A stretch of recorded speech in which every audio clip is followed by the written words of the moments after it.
Good afternoon, viewers. In the previous video, I said I wanted to do a video on the complete Thom Bell Sessions.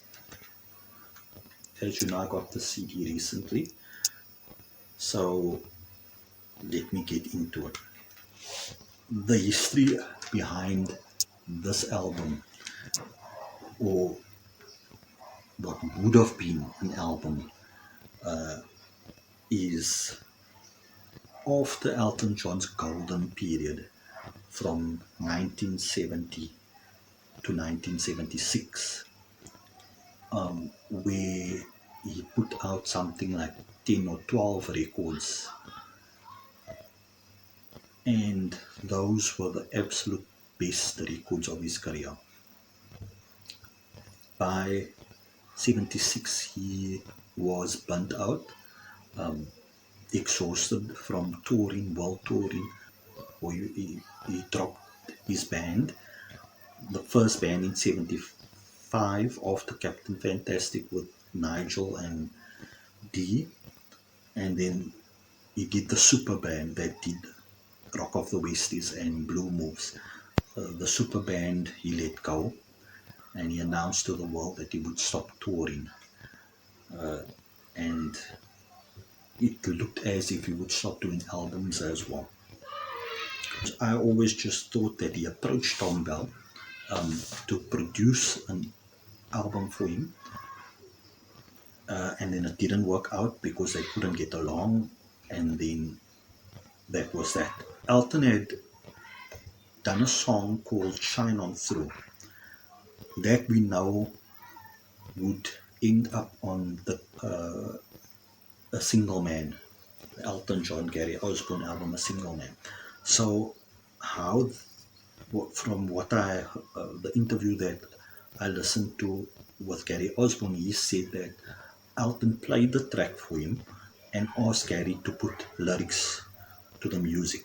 Elton came into the sphere of Thom Bell. I don't know how exactly they came across each other, but Elton wanted to do a fully soul album, because initially he wanted to, and Thom Bell has said this in several interviews, Elton didn't want to do a thing. He didn't want to write the music. He'd done years of writing music, writing piano, writing chords, coming up with pop songs, writing to lyrics. He didn't want to do that. He wanted Thom Bell, the producer, to produce this album. He gave the reins over to Thom Bell, and he said, you take over, you take the reins, you lead me in this direction. Bell gave him some coaching. That is where Elton started singing in a lower register, a lower vocal register. That was the coaching that came out of the Thom Bell Sessions. These 6 songs that appear on the complete Thom Bell Sessions, Nice and Slow, Country Love Song, Shine On Through, Mama Can't Buy You Love, Are You Ready For Love, and Three-Way Love Affair, these were not the album. The plan was for them to experiment with writing a few songs, 6 of them. Nice and Slow was written by Elton and Bernie. Country Love Song, I don't know who wrote that. It says Jefferson, somebody in Bell's group. Shine On Through, we know, was written by Elton and Gary Osborne. And then the next 3 songs, Mama Can't Buy You Love, Are You Ready For Love, Three-Way Love Affair, was written by Leroy Bell, who was, if I'm not mistaken, Thom Bell's nephew. The plan was to complete a full album at a later stage. So I don't even think these 6 songs would have been part of that full album. They did the experiment, the songs sound good, let's do a full album down the road. What happened was, Are You Ready for Love was released as a single on a new format, which would be the 12-inch as a club track. And it flopped because it's a new format, was pricey, people don't want to fork out money. So I think that was one of the deciding factors, the flop, which led to this project not being pursued. Then Elton went back into studio in 78 with Gary Osborne and did a single man, a complete album with Gary Osborne, Victim of Love in 1979. 7 songs of disco, no creative input from Elton John. He didn't write the music. He wasn't involved with the writing of the songs. This was all done by the producer. I don't know who wrote the songs. Elton just gave vocals on this and he put it out in 79, and it's often cited as his most disappointing work.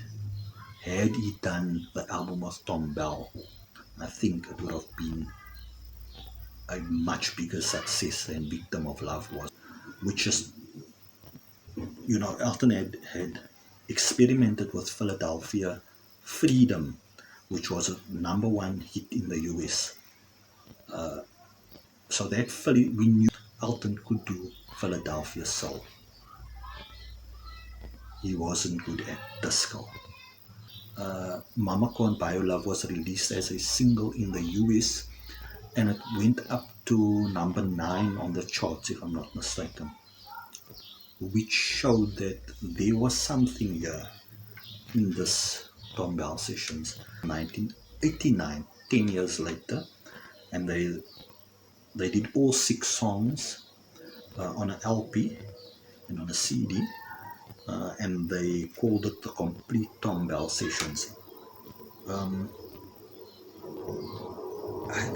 Had it been promoted properly and at the right time, I think it would have been much more successful. The timing was out on this, and it's been out on every step of the way. Fast forward to 2003, this was taken by a disc jockey. Are You Ready for Love was edited down to a 4-minute track, put out as a single in the UK, and it went straight to the #1 chart. It topped the charts. Then the same was done in the US, and it topped the dance charts in the US, which just took everybody by surprise. Elton has mentioned in interviews, he then called up Thom Bell, and he said, guess what? We have a #1 hit in the UK. And Thom Bell was like, 25 years later, the world had to catch up to this. So that's the story behind the complete Thom Bell Sessions. I enjoy this. It's poppy, it's Philly, it's soul, country love song is one of my favorite tracks on here. Mama Can't Buy Your Love, Are You Ready for Love 3, where it's a great 6-track album. The songs are a bit long, but it's because it has that, dance soul feel to it. If you do try it out, if you do come across it, share your thoughts, your comments below. Like, subscribe, and that's it. Thanks for watching.